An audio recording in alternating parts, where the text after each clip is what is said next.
এখানে একটু খেয়াল করো, এই যে CH3 সেখান থেকে এখানে যদি একটা অক্সিজেন হাইড্রোজেন যদি এর কাছে যায়, তাহলে কিন্তু অটোমেটিক্যালি এটা CH4 মানে গ্যাসে পরিণত হবে।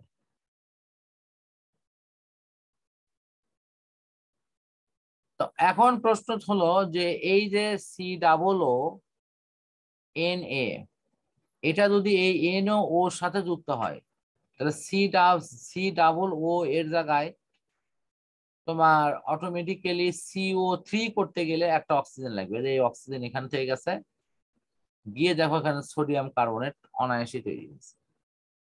তার মানে আমি মিথেন তৈরি করলাম আর সোডিয়াম কার্বনেট তৈরি করলাম। তাহলে আমাদের অ্যালকেন প্রস্তুতি কিন্তু হয়ে গেল। অ্যালকেন কিন্তু এখানে কোনটা বলো, এই যে মিথেনটা হলো অ্যালকেন। জি স্যার। মিথেনটা অ্যালকেন না? জি স্যার। আর এখানে যেটা আছে এটা আরো সহজ পদ্ধতি, এখানে হাইড্রোজেন এই যে এটাকে সরায় দিয়ে এই জায়গায় এখানে দখল করা, আর সবচেয়ে বড় কথা হলো এই আয়োডিনের সাথে হলো সোডিয়াম অংশ যুক্ত হয়ে এই সোডিয়াম আয়োডাইড এটা তৈরি করা।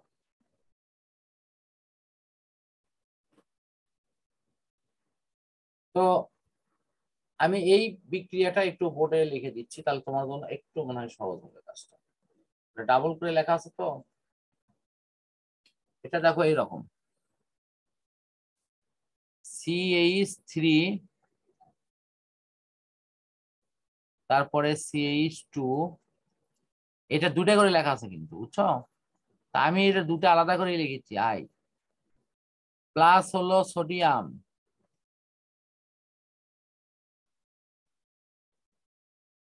তো এই যে সোডিয়াম যে বিক্রিয়া করছে,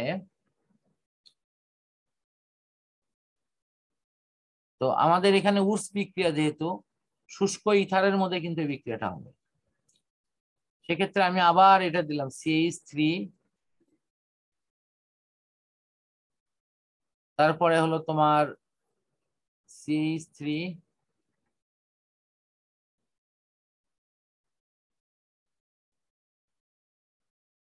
আর লাস্ট হলো তোমার আছে আয়োডিন। এখন দেখো এটার ক্ষেত্রে লাস্টে কিন্তু আছে আয়োডিন। আমার প্রশ্ন হলো যে আমি যে বিক্রিয়াটা করাচ্ছি, আমি বিক্রিয়াটা করাচ্ছি কার সাথে? সোডিয়ামের সাথে। তাহলে সোডিয়াম আমি দুই পাশেই দুটো দিয়ে দিলাম। এখন দেখো এই আয়োডিন চলে গেল সোডিয়ামের সাথে, এই আয়োডিনও গেল সোডিয়ামের সাথে, তাহলে সোডিয়াম দুটোর সাথে কি তোমার দুটো আয়োডিন নিয়ে নিল না, স্যার। Sodium iodide. আর এই যে এখানে থাকলো প্লাস CH3, এখান থেকে CH3, তারপরে CH2, আর এটাকে একটু ঘুরিয়ে লিখলাম, এই যে এই জায়গাটা ঘুরিয়ে লেখাতে কি হচ্ছে, তাহলে আবার CH2 আবার এদিকে আসছে না? জি স্যার। CH2 আর শেষে লিখলাম হলো CH3। তুমি দেখো মূল বইয়ের সাথে এখন মিলে গেছে। জি স্যার। এটার একটা শর্টকাট বিক্রিয়া আছে, এক্স যোগ হলো এক্স, সরি এটা অ্যালকাইল মূলক আর তে লেখা হয়, আর মাইনাস এক্স, এক্স মানে হলে হ্যালোজেন গ্রুপ, এটা আয়োডিন, ব্রোমিন, এর অন্য যে কোনো হ্যালোজেন মৌলই হবে এটা, প্লাস সোডিয়াম, আবার লিখবো সোডিয়াম, প্লাস এবার একটু উল্টা করে লিখেছি, ধরো আগে এক্স লিখলাম পরে আর লিখলাম, এই অংশগুলো এই অংশগুলো এক জায়গায় যুক্ত হয়ে তৈরি করলাম সোডিয়াম ইয়ার অংশটা। এটা তৈরি করবে হলো সোডিয়াম, এর সাথে হলো তোমার কত এক্স, এই এক্স মানে কি halogen group, hello sir. Halogen group, plus এই যে আর এর সাথে তোমার কে যুক্ত হচ্ছে? এই যে আর একটা আর যুক্ত হচ্ছে, আর আর ভালো করে দেখো, স্যার আরটা এখানে কি? আরটা হলো অ্যালকাইল মূলক। কি মূলক? এটি অ্যালকাইল মূলক। স্যার অ্যালকাইল মূলক। অ্যালকাইল। জি স্যার, মানে স্যার হচ্ছে অ্যালকেনের মূলক যেটা। অ্যালকেন থেকে একটা হাইড্রোজেনকে বিদায় দিলে যে এক যোজনী বিশিষ্ট মূলক তৈরি হয়, ওটাকে বলা হয় অ্যালকাইল মূলক, যার সাধারণ সংকেত হলো CnH twice n plus 1।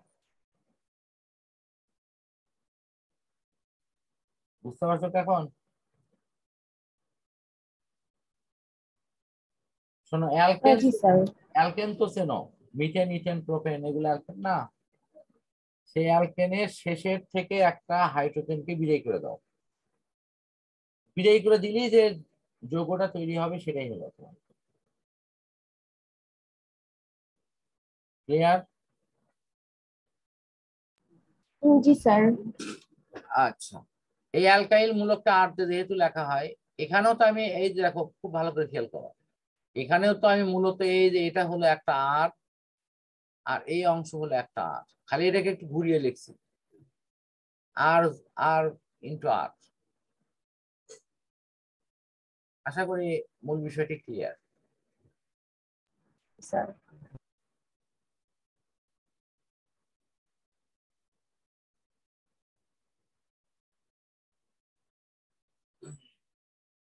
আমার মনে হয় আমরা উডস বিক্রিয়ার পর অ্যালকেনের সাধারণ কিছু ধর্ম নিয়ে একটু পর্যালোচনা করবো পরবর্তী সেশনে।